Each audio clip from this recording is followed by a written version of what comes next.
Pois é, pessoal, e o São Paulo, sob o comando de Hernan Crespo, conseguiu aí a sua quarta vitória consecutiva no duelo contra o Atlético Paranaense pelo jogo de ida da Copa do Brasil. Copa do Brasil, que é uma competição que a gente sonha bastante, porque dá vaga na Libertadores, e é um título que o São Paulo até pouco tempo atrás não tinha, então seria muito interessante, até também pelo valor da premiação, que é bem alto.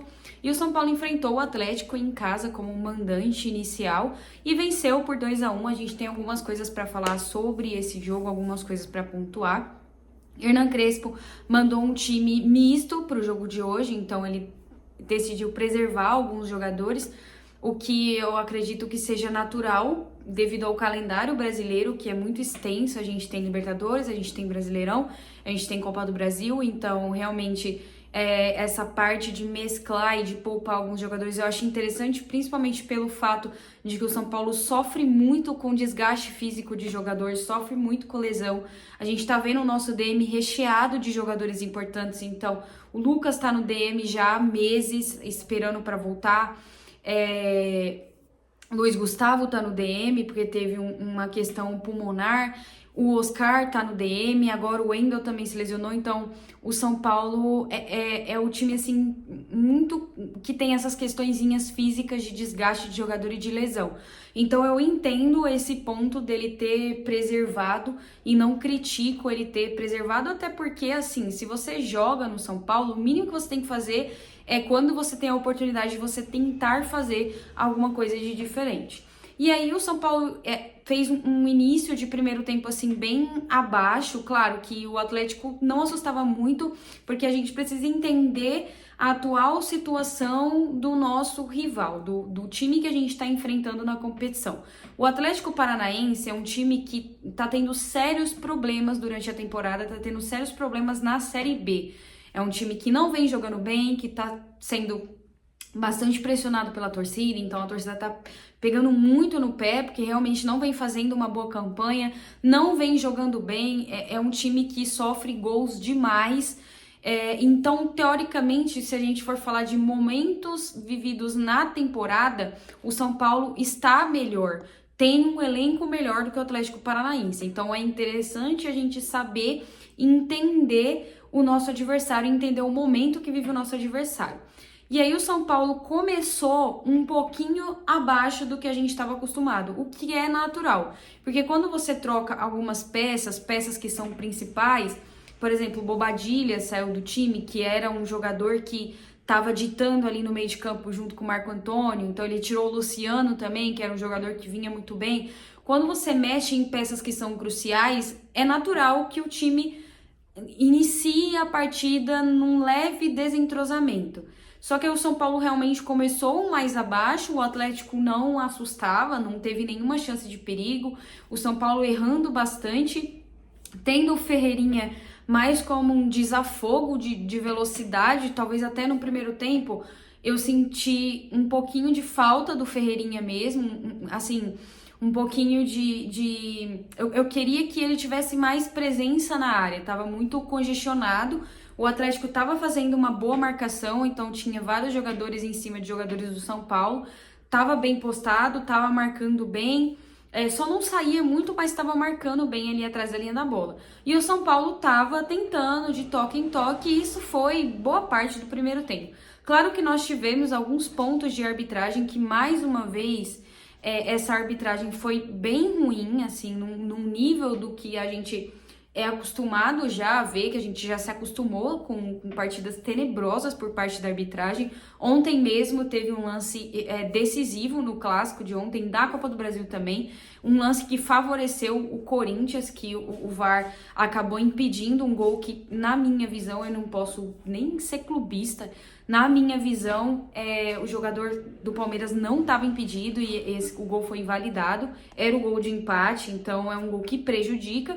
E a gente realmente se acostumou com arbitragens medíocres, com partidas tenebrosas que os juízes apitam, que o VAR também apita. Então nós tivemos alguns lances capitais na partida, de muita ruindade mesmo, tanto da assistente, quanto do árbitro mesmo, quanto do VAR.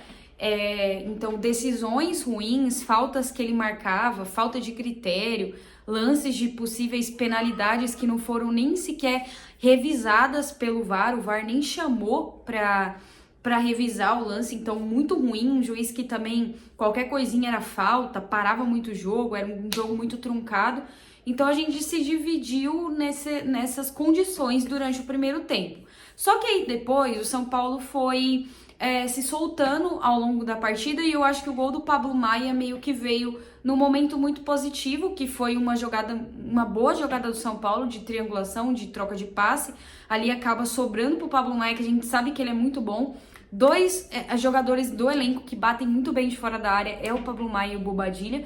Então sobrou para ele meteu uma bica na bola e fez um golaço, deixando o São Paulo à frente. E a gente foi pro intervalo com essa pequena vantagem no placar. E aí no segundo tempo, o Atlético fez algumas modificações, colocou alguns jogadores para tentar mudar esse cenário. O São Paulo fez apenas uma troca, tirou o Cedric e colocou o Mike ali para iniciar o segundo tempo. E aí, o segundo tempo, o São Paulo piorou um pouco do que a gente viu no primeiro tempo. Então, era um time que estava ali mais administrando mesmo, 1-0, estava tentando, mas ainda com pouca qualidade de saída de bola, de troca de passes. Desperdiçou também muitas jogadas, desperdiçou muitos gols também. Às vezes era só tocar, ou o cara queria chutar, ele ao invés de chutar, ele tocava e vice-versa. E aí a gente chegou ao segundo gol com o Ferreirinha, que foi um lance assim perfeito do Rodriguinho. Foi uma jogada excelente, uma jogada excepcional dele. E ele deixou o Ferreirinha em condições de finalizar. E aí a gente estava já quase perto do final, já chegando nos 40, com 2-0 no placar. E o time resolveu que a partir daquele momento eles queriam administrar a partida, administrar o jogo. E o que eu penso disso? Quando você tá jogando um mata-mata, eu acho que a gente tem que ser honesto aqui. A gente tá num bate-papo, eu tô dando a minha opinião e vocês dão a de vocês. Quando a gente tá jogando, por exemplo, um campeonato de pontos corridos, e ali você tá no segundo tempo, você acabou de fazer o 2-0, e aí você administra até pelo menos finalizar a partida, porque o máximo que pode acontecer é você tomar um gol ali. Quando você tá jogando pontos corridos, é ok. Sabe, você fez 2-0, vamos fechar a casinha? Vamos segurar esse resultado? É ok, porque vai acabar, você vai somar 3 pontos e bora pra próxima. Quando você tá jogando um campeonato que é mata-mata e você vai decidir fora de casa, eu acho que é necessário que você tenha um pouco mais de rigor e um pouco mais de cuidado com esse resultado. O São Paulo poderia ter feito muito mais no Atlético Paranaense, porque é o que eu falei, o Atlético Paranaense vive uma fase horrível na Série B. Os caras estão levando padre para benzer o CT deles, de tão feio que a coisa tá. Tá muito ruim a situação, então era jogo para você abrir vantagem. E aí o que acontece? Num descuido da zaga e do Jandrei, eu não vou culpar só o Jandrei, porque eu não posso afirmar com todas as letras que o Rafael não tomaria esse gol. Eu sei que o chute do jogador do Atlético foi no lado, no canto do Jandrei, aonde ele estava. A bola passa do lado dele, porque ele não tem esse poder de reação. Só que também tem falha da zaga, falha do Sabino mais especificamente. Então, eu não posso criticar 100% o Jandrei. Eu acho que foi uma culpa mútua do time em geral, né? Não só deles dois, do time em geral, que achou que já estava ganho naquela síndrome de eu acho que tá ganho, pra mim tá ganho. E aí você, o que você faz com isso? Você toma o gol e aí você muda um cenário que, se a gente vai com 2-0 para a Arena da Baixada, o Atlético precisaria fazer 3 gols para se classificar. 2 para levar para os pênaltis e 3 para se classificar direto. O que seria, não vou dizer impossível, mas seria muito difícil de acontecer. Porque é um time que tá em queda, é um time que tá bem ruim no campeonato. E o São Paulo conseguiria talvez fazer um golzinho ou alguma coisa lá na Arena da Baixada. E aí você tira essa situação de forçar o Atlético a fazer 3 gols para classificar, para forçar o Atlético a fazer 1 gol para levar para os pênaltis, o que é muito fácil de acontecer. Vocês concordam comigo? Todo mundo fala que 2-0 é o placar mais perigoso do futebol. E é mesmo. Eu já vi times, inclusive o São Paulo, tomar virada, tendo 2-0 no placar. Tomar um empate, tendo 2-0 no placar. É um placar muito perigoso, porque eles vão estar jogando em casa. Eles necessitam de resultado. É necessário dar esse resultado, dar essa resposta para a torcida. Eles necessitam de resultado. Vai estar jogando em casa, com o apoio da torcida, sintético. Lá é sintético. E aí você sai de um 2-0 para um 2-1 por descuido e por achar que o jogo estava ganho. É muito fácil de acontecer. Isso aconteceu com o Náutico. Aqui. A gente fez uma partida razoável, mas deixou o Náutico fazer gol. Só que aí lá a gente conseguiu a vitória até que de forma bem tranquila. Tô dizendo que isso vai acontecer lá em Curitiba? Não tô dizendo. É uma possibilidade. A gente tá jogando contra o Atlético Paranaense. Então pode ser que eles consigam, sei lá, um bate-rebate, um descuido do São Paulo, um bate-rebate na área, e aí faz o gol, empata e leva pros pênaltis. Ou até faz o 2-0 e aí se classifica direto. E esse tipo de gol custa caro, gente. Então, para essa competição, é preciso ter seriedade. É muito necessário ter seriedade e saber que se você tem a oportunidade de virar faca no seu adversário, você tem que fazer isso. Você não pode deixar o seu adversário vivo. Não pode. Não pode. Vocês lembram? Eu vou trazer uma memória bem ruim pra vocês, mas só pra vocês entenderem o cenário que eu tô querendo colocar aqui. Vocês lembram aquela final do Campeonato Paulista?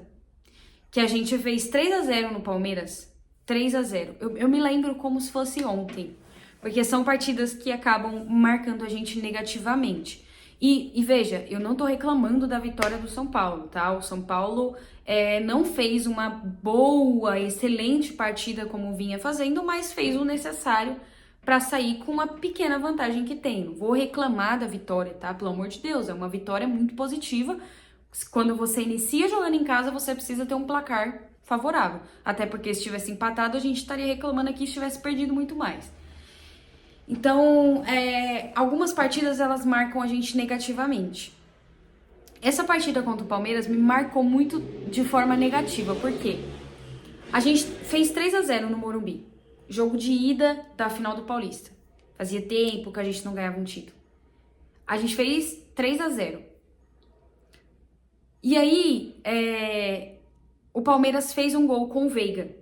Eu lembro, exatamente. Fez um gol com o Veiga. E eu falei pra uma amiga minha. Esse gol é o respiro do Palmeiras.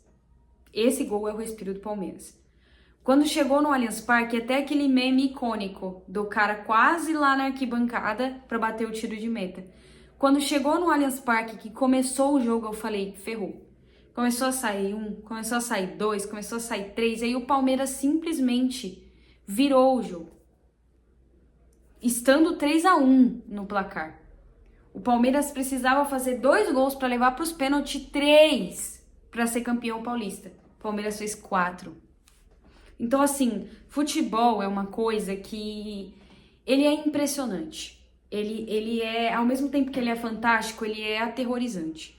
Você pode chegar lá, o São Paulo pode ter feito 2-1, chegar lá e jogar pelo empate e conseguir esse empate e sair com a classificação. Ou pode fazer gol lá também e aumentar a vantagem. Tudo pode acontecer, só que se você tem a oportunidade de fechar a tampa do caixão no seu adversário, você tem que fazer isso. Porque se o São Paulo mata, teve uma jogada no final, agora acho que com o Ferreirinha, antes do Atlético fazer o gol, era o 3-0. Era o 3-0. E aí você forçaria o Atlético a fazer 3 para levar para os pênaltis e 4 para passar direto.